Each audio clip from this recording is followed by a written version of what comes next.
Notre dernière mission en Afghanistan, c'était il y a 1 an et demi. Depuis, les talibans radicaux ont remplacé ceux qui se disaient modérés. Asima, va plus loin! Dans les rues, on voit maintenant ces nouvelles forces spéciales suréquipées. Allez, avancez! Elles intimident de plus en plus les habitants et surtout les enfants. Nous passons devant une école pour filles, elle est fermée. C'est ainsi dans tout le pays. L'Afghanistan est le seul endroit au monde où les filles n'ont plus le droit d'étudier. Seuls les garçons sont autorisés. Derrière ces vitres embuées, un cours clandestin. Tamana lit une dictée en persan à des enfants de familles pauvres. Parmi eux, ces jeunes filles privées de scolarité. J'adorerais tellement retourner à l'école. Et toi aussi? Tu voudrais aller à l'école? Oui, beaucoup, beaucoup. J'aimerais continuer à apprendre à lire, à écrire. Et maintenant, c'est impossible? Oui. J'espère que toutes les filles d'Afghanistan pourront un jour à nouveau étudier librement, partout, dans tout le pays, pas seulement dans des endroits secrets comme ici. Un jour, j'espère que nous pourrons retourner dans les universités.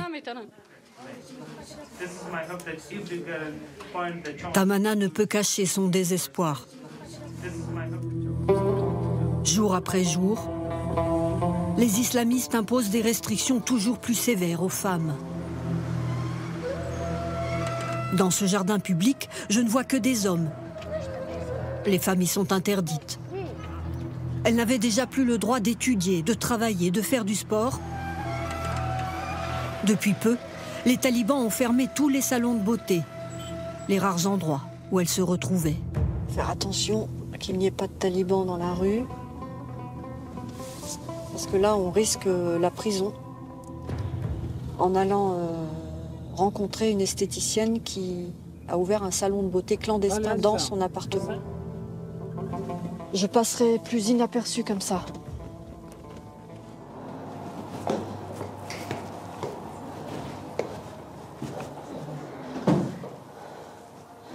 Salam. Voilà, j'enlève la burqa puisque on est arrivé dans l'appartement de l'esthéticienne. C'est là votre salon de beauté? Vous faites aussi des colorations? On fait des permanentes, Ah oui, d'accord. des colorations, des extensions de cils, manucure et pédicure. Manicure, pédicure. Et séance de maquillage cet après-midi. Il y a 1 mois, Fatima nous explique que les talibans ont saccagé sa boutique du centre-ville. Alors, elle reçoit ses clientes ici, en cachette. C'est très risqué de travailler comme ça. Il y a des voisins sur le palier. Faut se méfier, ils ne savent pas ce que je fais ici. Alors quand je reçois une cliente, je vais la chercher en bas. Je la fais monter chez moi comme une amie. Mais je suis obligée de travailler, j'ai une famille à nourrir. Vous n'avez plus d'espoir?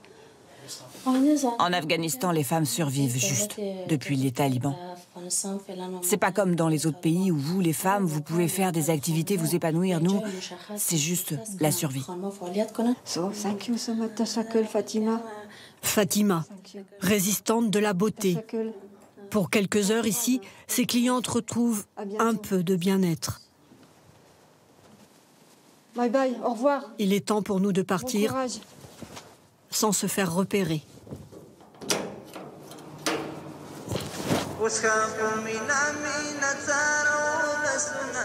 Sur les droits des femmes, les talibans ne cèdent rien. En revanche, ils ont tenu leurs promesses faites aux Américains. Éradiquer la drogue, un fléau dans ce pays depuis des années. Il y a quelques mois, les talibans ont raflé des milliers de toxicomanes qui vivaient sous ce pont de Kaboul, au milieu des seringues et des pipes à crack. Rasés, incarcérés, désintoxiqués, méthode radicale. Nous nous rendons dans un centre de désintoxication. Vous avez les autorisations?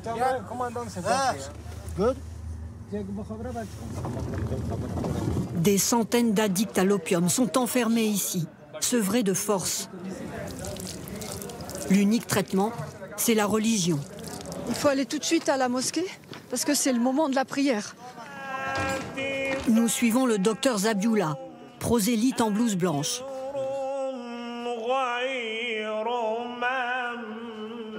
Pour que ces drogués deviennent à nouveau des hommes bons et stables, ils doivent prier. On leur apprend ça. On les amène à la prière 5 fois par jour. À l'évidence, la thérapie ne fonctionne pas tout le temps. Vous étiez tous drogués avant? You were all addicted? Yes. But now, Maintenant, c'est fini? No, finish. Pourquoi ils m'ont enfermé? Pour rien. Juste un joint. Mais personne ne nous aide ici. Quelques hommes nous entourent. Ils ont tant de choses à nous dire apparemment. I cannot. Allez, sortez. Nous devons sortir. Il est où? J'ai vu quelqu'un avec un bâton. Qu'est-ce que vous faites avec ça, là? Certains détenus sont chargés de faire régner l'ordre. Si on essaie de s'échapper, ils nous frappent. Comme ça. On est en prison ici. L'ordre du guide suprême des talibans est appliqué. 0 drogué et 0 drogue.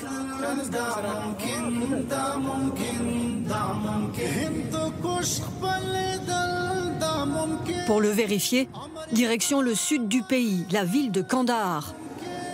C'est là que sont concentrées les cultures de pavots à opium. Mais Kandahar, c'est aussi le fief des talibans, les plus extrémistes. À Kandahar, les femmes doivent respecter des lois encore plus strictes qu'ailleurs, c'est-à-dire qu'elles ne doivent absolument pas montrer leur visage. D'ailleurs, on m'a demandé de mettre ce masque pour cacher aussi une partie de mon visage. Jusqu'à l'an dernier, l'Afghanistan était le premier producteur mondial d'opium, dont on fait l'héroïne. Les talibans profitaient aussi de ce commerce. Mais c'est fini, nous dit cet homme. C'est le nouveau gouverneur de cette province. Il est entouré par ses ex-guerriers qui rechignent à parler à une femme. Là, en fait, il veut pas que je sois tout à côté de lui. Donc, on va changer. Like this, it's good or no? Like this, it's good? On cherche partout les champs de pavots. Si on trouve une seule fleur, on va la détruire. C'est notre objectif. Et voici la brigade anti-narcotique qui traque les cultivateurs désobéissants. Voilà, ça, c'est une vraie fleur de pavot. Ce fermier espérait que sa modeste plantation passerait sous les radars. Il assiste, intimidé, à la destruction de ses plants. Depuis 3 semaines, on a détruit des milliers d'hectares. On a arrêté 27 hommes. Ils continuaient leur trafic clandestinement. Nous laissons la brigade anti-stup et nous arrêtons un peu plus loin. Je peux m'asseoir? Ok. Ces fermiers nous invitent à partager leur maigre casse-croûte. C'est des pommes de terre avec du pain. Azizoula et ses amis cultivaient tous le pavot avant. On fait pousser du blé maintenant, mais ça ne rapporte pas assez d'argent pour nourrir nos familles. Des milliers de cultivateurs se retrouvent maintenant sans ressources et sans aide. Mais le pavot a presque disparu des terres afghanes, comme l'exige la loi islamique, la charia. La charia rigoriste est le pilier de ce régime. Les habitants craignent le retour des châtiments publics, comme le demande le guide suprême des talibans.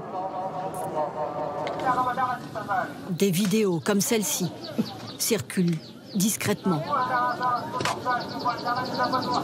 Ces scènes de flagellation choquantes pourraient se généraliser.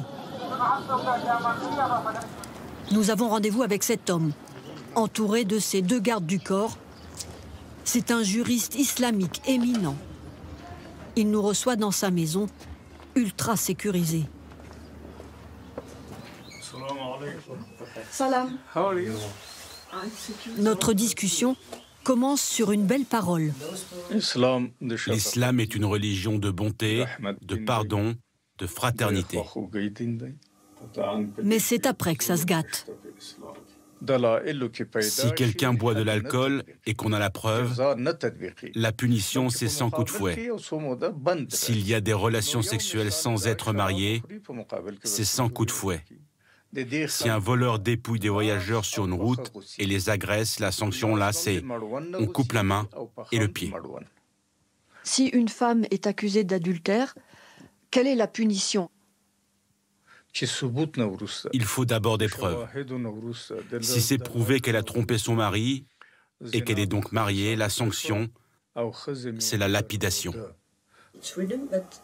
Les talibans avaient pourtant promis de se montrer plus souples dans l'application de la charia.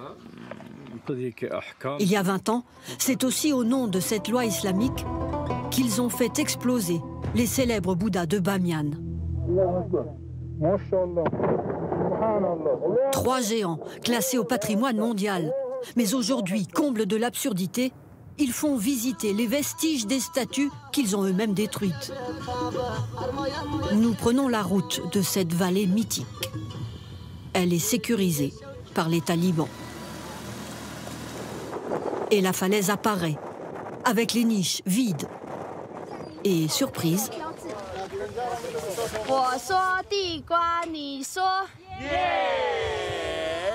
voici les premiers touristes étrangers qui reviennent en Afghanistan. 20 Taïwanais, dont Penny, complètement sous le charme. C'est si incroyable. Tu sens comment les gens croyaient en Dieu. J'imagine les Bouddhas d'avant.